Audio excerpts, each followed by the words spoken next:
muito breve. O evento fala por si, né?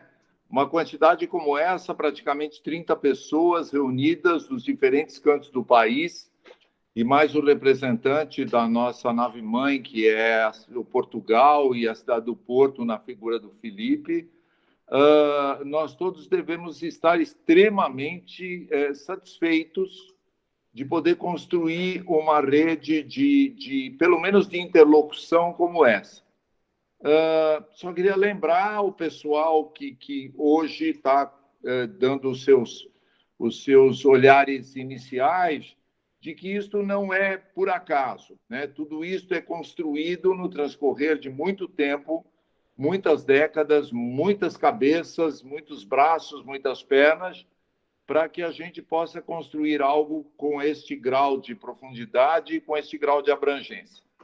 É uma oportunidade absolutamente ímpar para a Universidade de São Paulo, o Serviço de Geriatria, o LIM 66 e para todas as universidades que nós consideramos irmãs dentro dos nossos Brasis e dentro da nossa relação íntima com a cidade do Porto. Dizer que são bem-vindos é redundante. Que bom que nós podemos estar juntos. Muito bom. Parabéns, Marlon, parabéns, Tiago, pela organização deste processo que já se inicia com o pé direito. Isso aí, professor. Obrigada pelo incentivo que você dá para nós. Sem isso seria impossível, né? E esse suporte todo, a gente foi crescendo e aprendendo a buscar sempre desafios novos, e é por isso que a gente está aqui hoje. E aí agora a gente vai passar para Maria Fernanda e para a Natália, que vão coordenar essa parte. Vocês já estão vendo que tem um logo na tela, a gente se preparou bastante coisa para vocês. É uma aula que vai ser rápida, não é nem uma aula, é uma apresentação para dividir com vocês essa história melhor, de uma maneira mais formal. E a Natália e a Maria Fernanda vão conduzir agora, deixar na mão delas. Só avisar todo mundo que, acho que vocês devem ter reparado que a gente começou a gravar a reunião, né? Então, caso alguém tenha alguma interrupção, precise sair, depois a gente pode disponibilizar a apresentação e a discussão a seguir, tá bom? Obrigado, pessoal. Está com vocês, Fefa, Natália. Olá, então, mais uma vez, boa noite a todos. Para mim é uma alegria, né, de eu participar dessa rede, dessa forma que a gente está formando, né, essa proposta de avaliação geriátrica breve do paciente, do idoso hospitalizado. E o nome que a gente chegou para essa nossa rede já diz muito, né, que é a intenção mesmo da gente fazer essa força-tarefa com o objetivo de difundir o conhecimento da geriatria, fazer ele ficar mais acessível, porque a gente sabe que não tem geriatra em todo lugar para cuidar de idoso hospitalizado. Então, nossa intenção é chegar numa ferramenta de fácil aplicação, que possa ser facilmente difundida, e de aplicação breve. A gente chegou... Opa, desculpa, Natália, você que está passando, né? Pode passar. A gente chegou nesse momento porque nós todos aqui, como geriatras, a gente sabe o valor da avaliação geriátrica ampla, a gente sabe que é um grande diferencial da nossa especialidade, mas a gente também sabe que no dia a dia, na correria do dia a dia, quando a gente tem 20, 30 pacientes para passar a visita, dificilmente a gente tem tempo hábil para aplicar uma avaliação geriátrica ampla.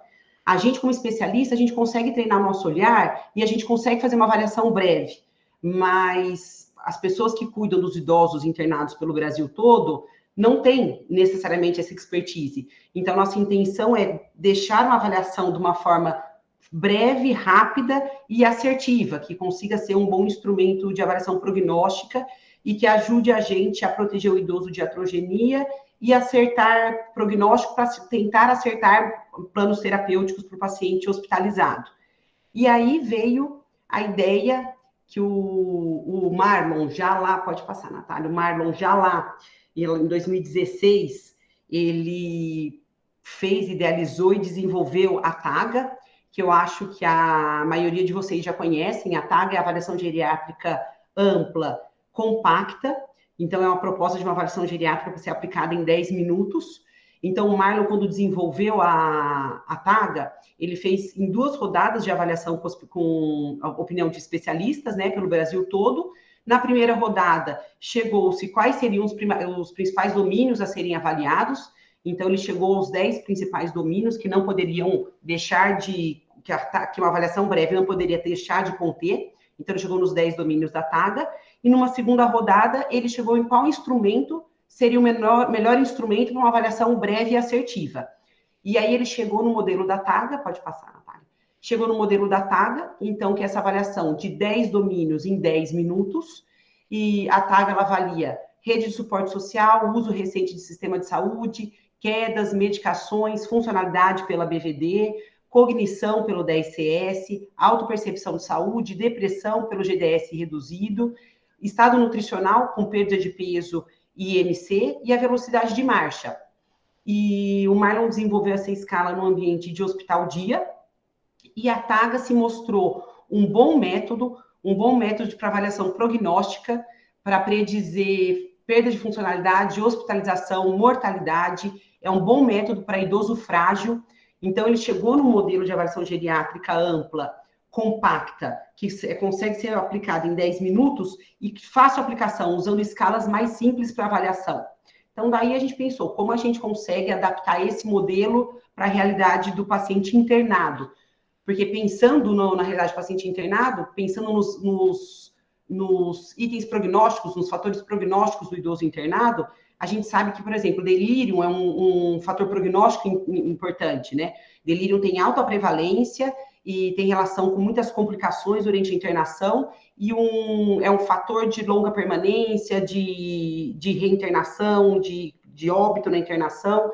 E aí o delírio, ele dificulta a avaliação dos 10 de 3 componentes. Então, avaliação cognitiva, autopercepção de saúde e depressão, na vigência do delírio ficaria prejudicada. Então, a gente começou a pensar como seria um modelo baseado na TAGA que melhor avaliaria o idoso internado. E aí, buscando essas respostas, a gente tem o NPI, que é o Multidimensional Prognostic Index, que é um instrumento já conhecido de avaliação prognóstica de idoso internado. Ele também é um modelo de avaliação geriátrica breve. E o que tem de dificuldade no NPI para a nossa realidade, que ele usa escalas pouco usuais, escalas que dependem do especialista muitas vezes. Então, o NPI, ele é composto por 8 componentes, então ele avalia funcionalidade, atividades básicas, funcionalidade, atividade instrumental, cognição, ele usa o SPMSQ, multimorbidade, ele usa o CIRS, que é uma escala muito parecida com o Charlson, que é o que a gente costuma usar mais corriqueiramente. Então, é uma avaliação ampla, que a gente avalia cada sistema, pontua em gravidade, doença cardiológica, cardiovascular, pneumo, trato gastrointestinal, então a gente avalia todos os sistemas. Estado nutricional, ele avalia com a MAN, que é uma escala extensa e que precisa de uma expertise para ser aplicada. Risco de lesão por pressão, que o NPI ele usa o Exton-Smith Scale, que é uma escala pouquíssimo usada pela gente. Aqui a gente usa mais a Braden, né, para avaliar risco de lesão por pressão, e ainda assim é muito mais do domínio da enfermagem do que do médico, então é uma escala pouco conhecida pela gente. Polifarmácia e suporte social. Então o NPI ele é um bom instrumento de avaliação prognóstica, tem uma evidência vasta na literatura que ele é um bom instrumento para avaliar mortalidade em um ano para paciente que interna com pneumonia, com hemorragia digestiva, com insuficiência cardíaca, com infarto. Então, a evidência dele é vasta e é clara, mas ele também não é um instrumento tão rápido e tão de fácil aplicação, pensando que a nossa intenção é difundir o conhecimento. E aí, então, a gente chegou na proposta de criar, em conjunto com essa rede, o melhor modelo de avaliação geriátrica global compacta, que seja de fácil aplicação e um bom instrumento de prognóstico, para avaliação prognóstica, que ajude a gente na tomada de decisão, no cuidado do idoso internado, e aí a gente montou esse grupo para a gente tentar chegar nesse modelo. E agora a Natália vai falar um pouquinho de como é a nossa avaliação. Então, agora falando um pouquinho sobre a coleta de dados, a nossa ideia é que, além do MPI da TAGA, a gente faça coleta de alguns dados demográficos básicos, né, como, por exemplo, sexo, idade, e também os dados clínicos dos pacientes, como antecedentes pessoais, comorbidades, número de vezes que os pacientes procuram o sistema de saúde. Então, a ideia é que todos esses dados, eles sejam coletados no momento da admissão do paciente para a equipe, em cerca de até 24 horas da sua chegada no leito de enfermaria.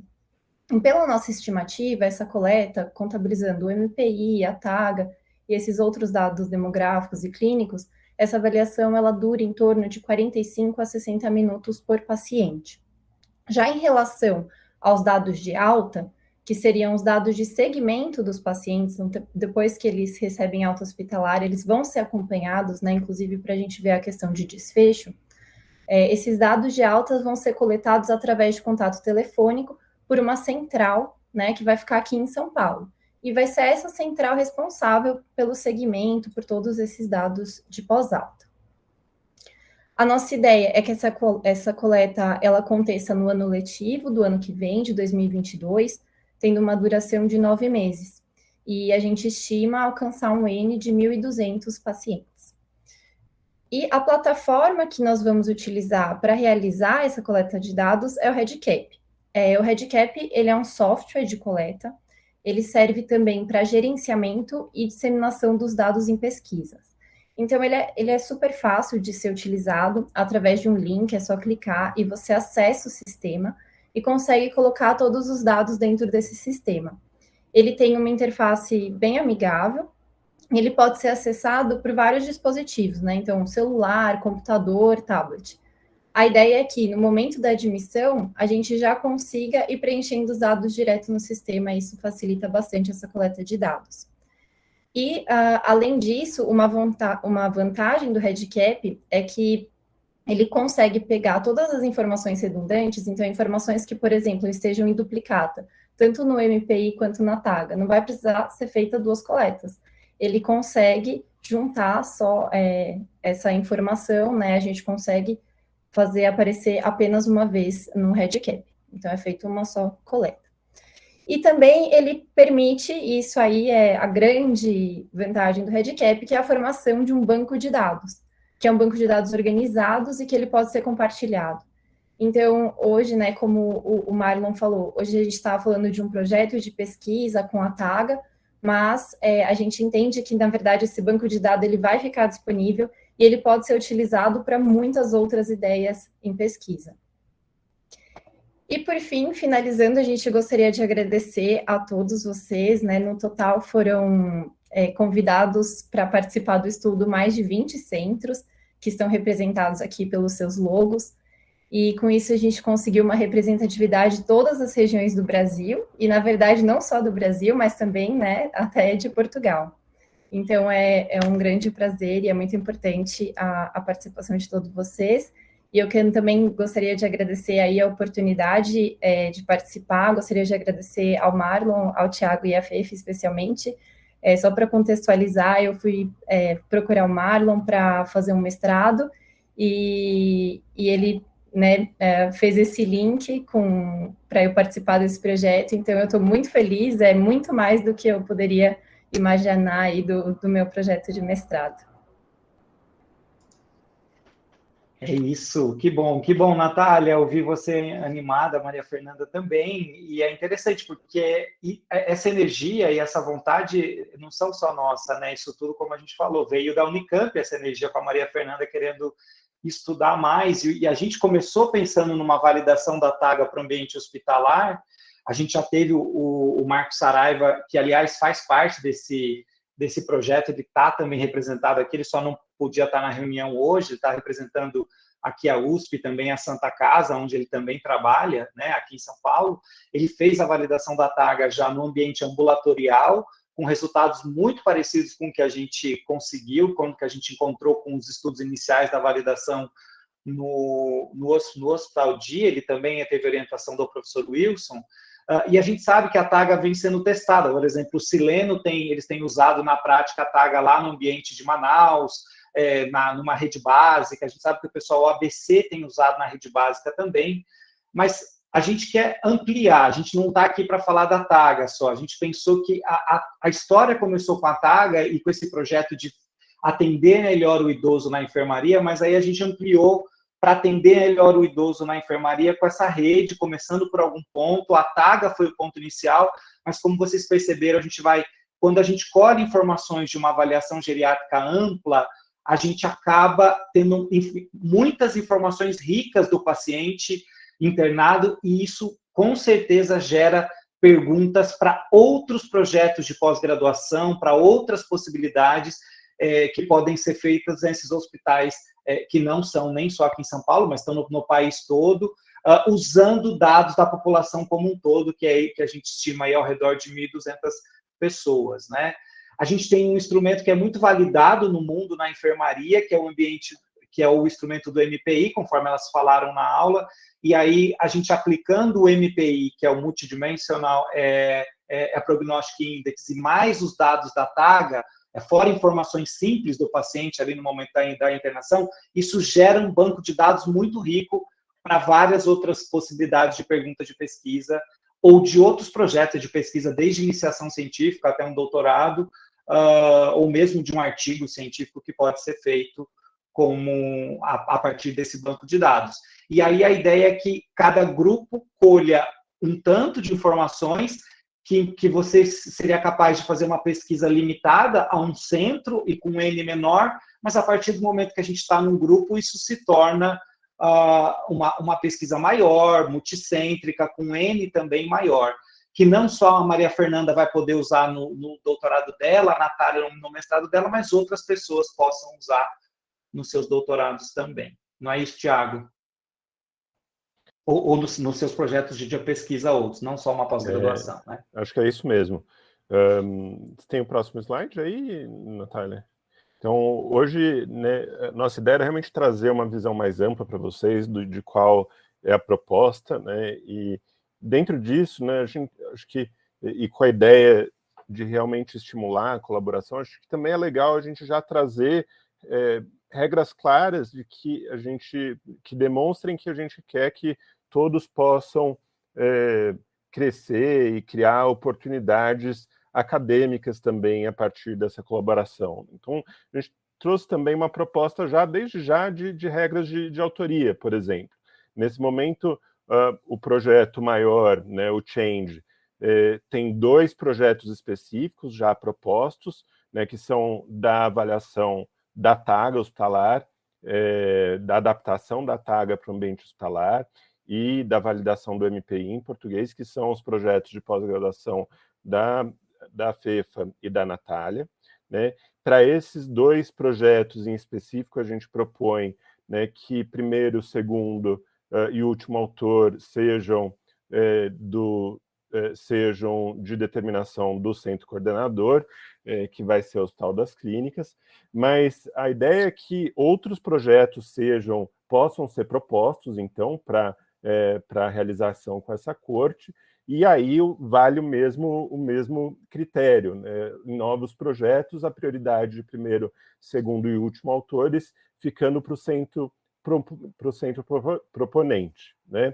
Nossa ideia é sempre priorizar revistas que não tenham um limite no número de autores, quando os periódicos permitirem, a gente considerar que seja oportuno também submeter autorias aí com co-first, né, de 2 primeiros autores, né, e aí para o resto para completar a lista de autoria, né, para a lista principal, a nossa proposta de que cada centro pudesse indicar 2 autores, né, para configurar ali na lista de autoria principal, mas também constituir um study group, né, um TAGA-HOSP ou um Change Study group, em que pudessem ser indicados pelo menos mais outros 4 investigadores, e aí eles vão constar ali na lista da autoria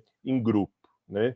Nesse miolo da autoria, nossa ideia seria também ordenar os autores conforme um índice de contribuição de recrutamento para a corte. Então, é lógico que os centros são muito variados em termos de tamanho, número de leitos e tal, então a ideia seria criar um índice aí a partir de uma razão entre participantes recrutados e número de leitos disponíveis em cada centro, e aí, com base nesse índice, definir uma ordem a coautoria. Né? Uma outra questão que vale mencionar é que, nesse momento, a gente não tem ainda um financiamento para o projeto.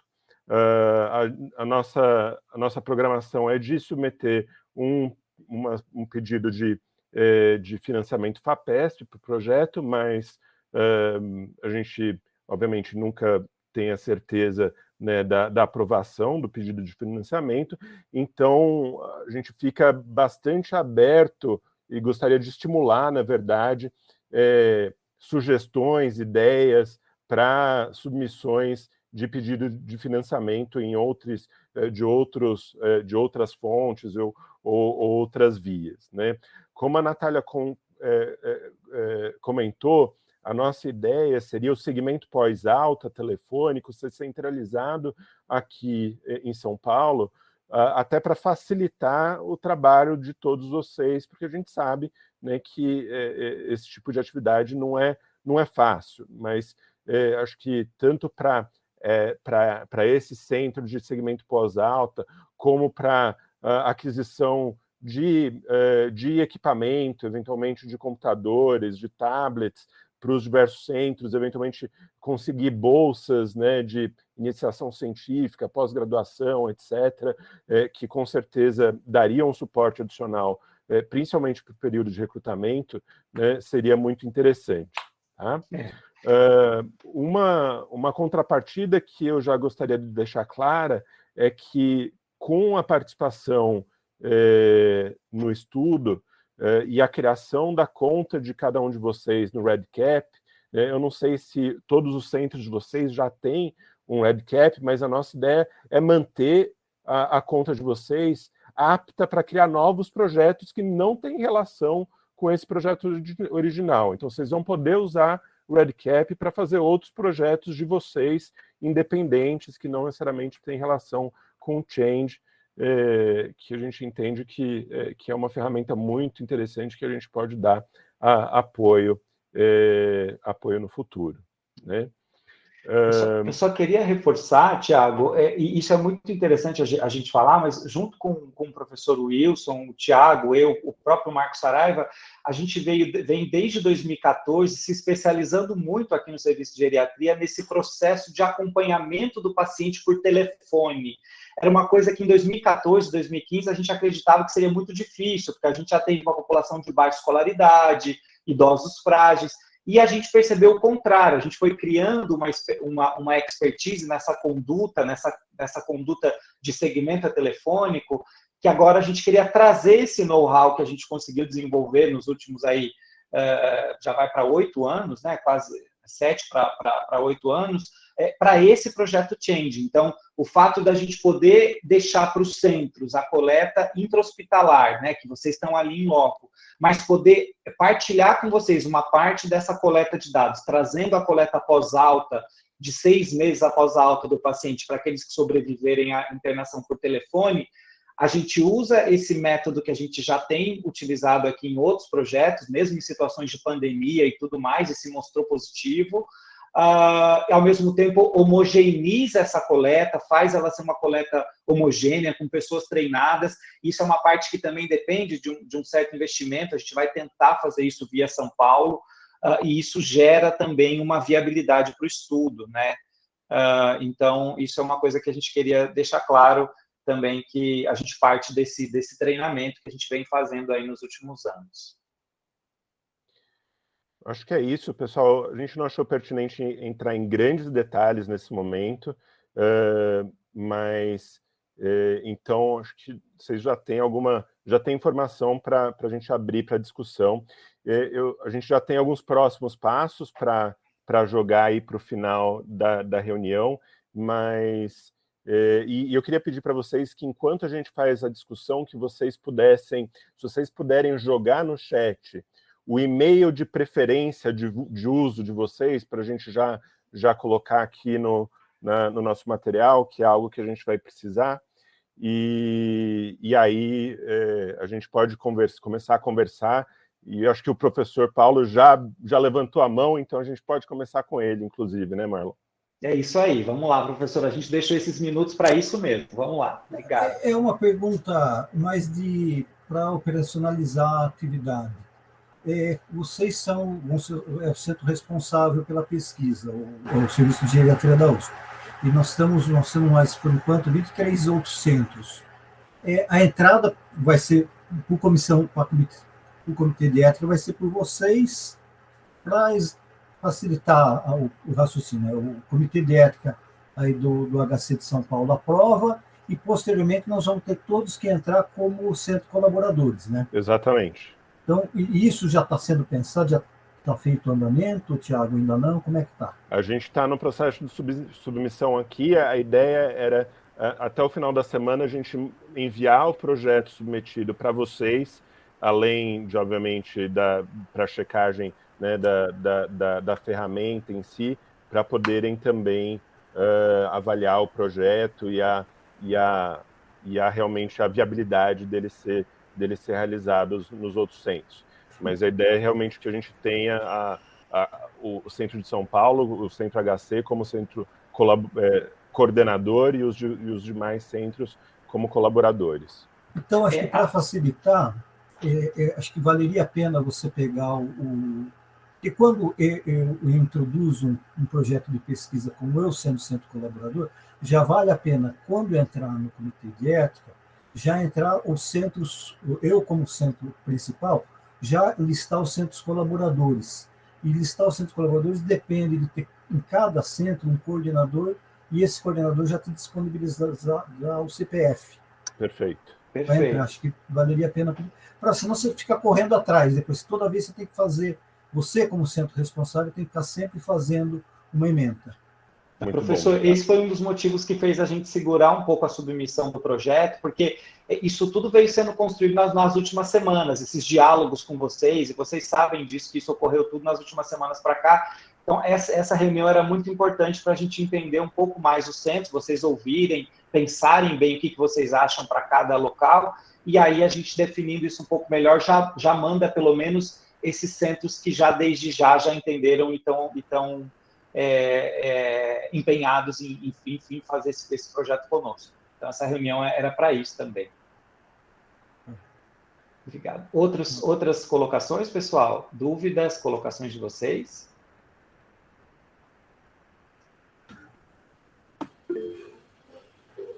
Renato, pode ir lá, Renato, você é o próximo. Não, a questão operacional que o Paulo levantou é muito importante. E, bom, tu citaste agora, no final, que provavelmente nós vamos, assim que possível, receber um projeto para avaliar, estudar, até para entender o feasibility do projeto na nossa realidade, imagino eu. Acho que a gente vai... A ideia, Renato, é que a gente disponibilize para vocês o projeto e o acesso um acesso teste ao REDCap, para ver, de fato, então vai ser uma versão que vocês podem inserir dados de pacientes de mentira, de verdade, para testar mesmo. Quanto será que demora essa brincadeira? O que tipo de informação que eu vou precisar é compatível com a minha atividade assistencial, acadêmica ou não? Então, a ideia é que nessas próximas semanas vocês possam fazer isso para tomar uma decisão informed consent, né? Uma decisão embasada, né? O Thiago não falou, pessoal, mas nós já estamos fazendo um piloto aqui no HC em São Paulo, tá? Esse piloto aqui no HC em São Paulo, a coleta tem demorado da captação do paciente, recrutamento e entrada dele no estudo, mais ou menos de 45 minutos a avaliação, porque a gente faz a TAGA e o MPI pega mais dados iniciais. Aí vai ter uma coleta além, que é do momento da alta, quer dizer, quantos dias esse paciente ficou internado, algumas informações a mais. Então, deve demorar 45 a 50 minutos no total, acho que cada paciente.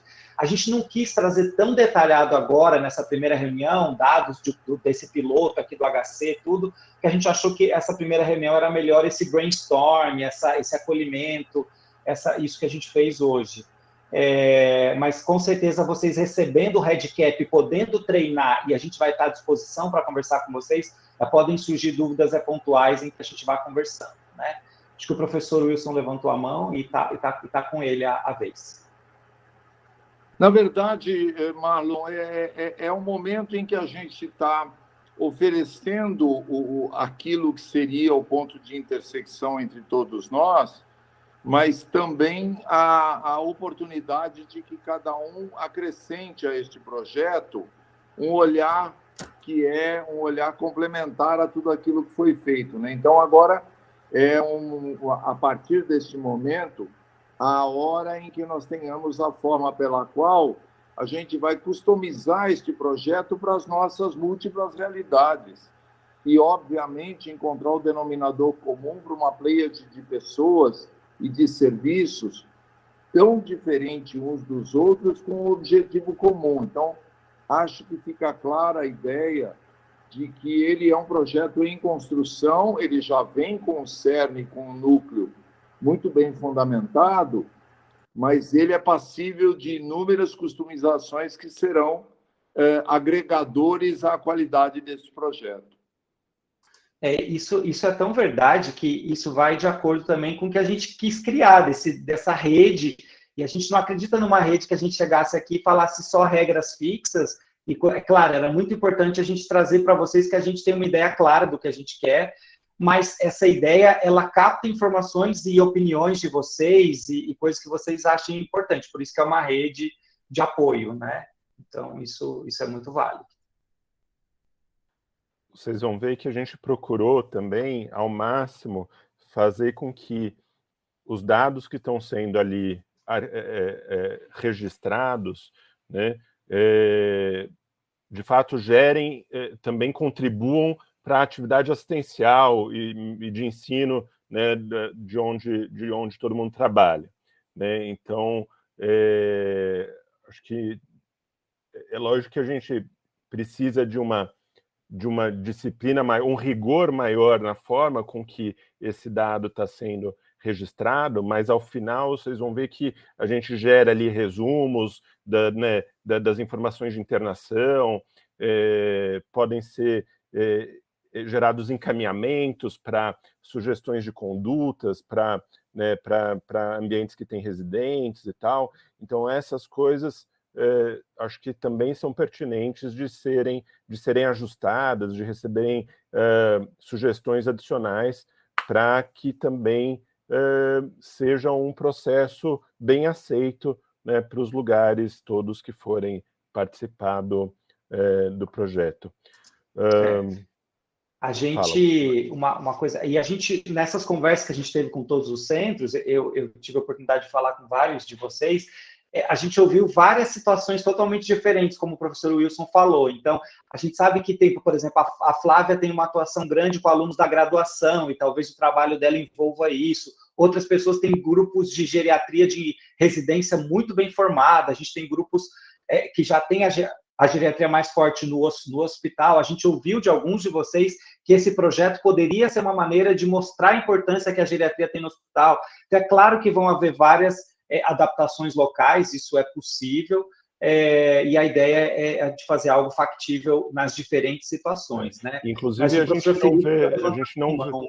a gente não vê isso como um problema, né, Marlon? Isso é uma coisa que enriquece e que vai contribuir para a avaliação e para a validação em contextos diferentes. Então, acho que vocês não precisam ter essa preocupação de que, putz, mas aqui é diferente do resto e tal. A única coisa que a gente vai, de fato, fazer, a partir do momento que se definir a participação do centro, preencher um questionário breve com características, né? Quantos leitos são? Tem equipe multidisciplinar? Quem que vai preencher? É o médico assistente? É o médico residente? Né? Então, essas especificidades que vão ser importantes depois, inclusive para a gente descrever os métodos, os perfis dos centros, a gente vai levantar no começo do trabalho, mas não são critérios de exclusão aí da participação. Professor Felipe, passo para o senhor. Olá, boa noite. Só duas palavras muito rápidas. Pronto, acho que nós temos todo o interesse, parece-me um trabalho super interessante. Aliás, acho que já o nome do projeto é super interessante, não é? O Change, isso acho que encarna aqui a possibilidade de a gente fazer uma série de coisas que me parecem extraordinárias. Por outro lado, acho que tem também uma vantagem, que é uma vantagem invulgar, que é o potencial de ter um grande número, ter um N muito significativo, o que eu acho que também pode ser importante. Para nós é um gosto poder participar, evidentemente para nós é importante ver o protocolo, fazer, digamos, a aprovação aqui na nossa Comissão de Ética. O único problema que eu vejo, e que eu acho que podemos falar depois um bocadinho, se calhar mais tarde, é a avaliação à distância na alta, não é? Porque fazer isso de São Paulo pode ser complicado, não é? Mas acho que se encontra seguramente haveremos de encontrar uma solução para isso. Agora, acho que é um desafio super interessante, nós temos todo o gosto em participar, não vamos ter os números, provavelmente, de muitos dos centros do Brasil, mas claramente acho que pode ser uma experiência gratificante para nós e interessante também para todos os que participarem desse lado. Perfeito, professor Felipe, é verdade. A gente vai ter que pensar com carinho esse segmento de Portugal. Eu só queria partilhar uma coisa interessante aqui, que foi o seguinte, professor. A gente fez o acompanhamento de idosos durante a pandemia, o que estava acontecendo com os idosos. E a gente teve 2 alunas que fazem estágio no nosso projeto, passaram para fazer uma parte da... Elas são alunas da graduação. E as 2 conseguiram bolsa para ficar 3 a 4 meses em Portugal, durante a graduação. E uma parte do projeto delas, elas ligavam de Portugal para o Brasil, mas, claro, elas estavam em Portugal e continuavam o projeto aqui no Brasil. Então, são coisas como o mundo está cada vez mais conectado, e elas conseguiram ver como é que isso seria da maneira mais econômica, mais barata, mas é claro que era um brasileiro ligando para brasileira, é diferente, né? Mas a gente vai ver com carinho como viabilizar isso da melhor maneira. A gente tem até uma dessas alunas que talvez fique morando em Portugal. Pode até ser uma maneira de viabilizar isso. Ok. É Mayra, não? Hã? Não é Mayra? Não. Ela chama Ana Paula. Okay. A que está em Portugal ainda chama Ana Paula. Ale? Ale, é. Bom, boa noite mais uma vez. Parabéns, Marlon, Tiago, professor Wilson, a FEFA, todos envolvidos aí pela organização e pela visão, né? Uma visão extraordinária, muito feliz em participar. Eu tenho uma dúvida, Marlon. O estudo principal é para fazer como se fosse uma validação da TAGA, ou pode ser que saia um instrumento semelhante à TAGA ou com algumas avaliações adicionais? Desculpa se eu perdi isso e já foi falado. O Marcos, quando fez... Não, foi ótimo, Alexandre, você ter levantado isso. O Marcos, quando fez a validação da TAGA no regime ambulatorial, ele testou se novos instrumentos iriam mudar a maneira que a TAGA prediz risco. No caso dele, ele não encontrou, né? Acabou não agregando valor pelo tempo que demoraria, coletas a mais, tal. Acabou ficando muito... ficou igual o instrumento, mas só que mudou um pouco as notas de corte de risco, né? Quando está no ambulatório. No ambiente hospitalar, a gente acredita muito, o Tiago pesquisa em enfermaria desde 2009 já, né, que delírio vai ser algo muito importante aí para o ambiente hospitalar. Então, a principal mudança que deve acontecer é a questão do delírio, o Tiago pode falar mais se ele quiser, e aí nós vamos testar alguma outra mudança. Por exemplo, eu só vou dar um exemplo aqui. Nós vamos avaliar a funcionalidade no momento que a pessoa está na enfermaria e como é que ela era 15 dias antes da doença aguda que levou ela até o hospital. E a gente vai ver se o fato de ter a informação da funcionalidade para a BVD, para atividades básicas de vida diária, do momento da enfermaria e prévia, se isso agrega valor, ter o momento anterior e atual. Mas nós vamos testar isso. Se isso funcionar melhor do que o modelo atual, aí isso entra como uma mudança na TAG. Então, as mudanças virão se isso melhorar o instrumento como um todo. Então, pode ser que aconteça. Não são grandes mudanças, são pequenas mudanças, mas que vêm para melhorar, né? Acho que a ideia, esse projeto, que é o projeto de doutorado da FEFA, é de adaptar a TAGA, mas é a TAGA, né? Então, pode ser que entre alguma mudança nesses quesitos que o Marlon comentou, né? A gente tem a inclusão de uma avaliação de um registro de fato de avaliação de delírio dentro, né, da TAGA, mas é a TAGA. E o MPI é a contraprova, né? Como é um instrumento mais aceito, né, nesse contexto, é a contraprova para a gente comparar aí as performances no que diz respeito à predição e prognóstico e tal, né? Mas, obviamente, a sua ideia pode ser um projeto novo, mas o projeto atual seria uma TAGA adaptada, mais a TAGA. Pessoal, a gente está indo para o minuto final da nossa reunião. A gente queria respeitar muito o horário de vocês e a noite de vocês. A gente discutiu muita coisa, mas tem espaço para uma ou duas colocações finais antes da gente encerrar. Vocês querem colocar mais alguma coisa?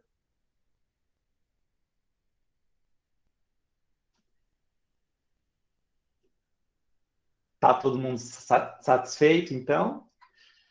Tiago, você quer colocar alguma coisa só dos próximos passos? Alguma coisa você já deixou claro, né, sobre o Redcap? Eles vão receber a possibilidade já de acesso e já de testar? Você quer colocar alguma coisa mais? A nossa programação é até o final dessa semana, vocês vão receber no e-mail um link para configurar o usuário de acesso ao Redcap de vocês. Junto com o link eu vou mandar um manualzinho ali para ajudar, para dar suporte, para eventualmente quem tiver menos jogo de cintura com essas coisas da informática, então para ajudar.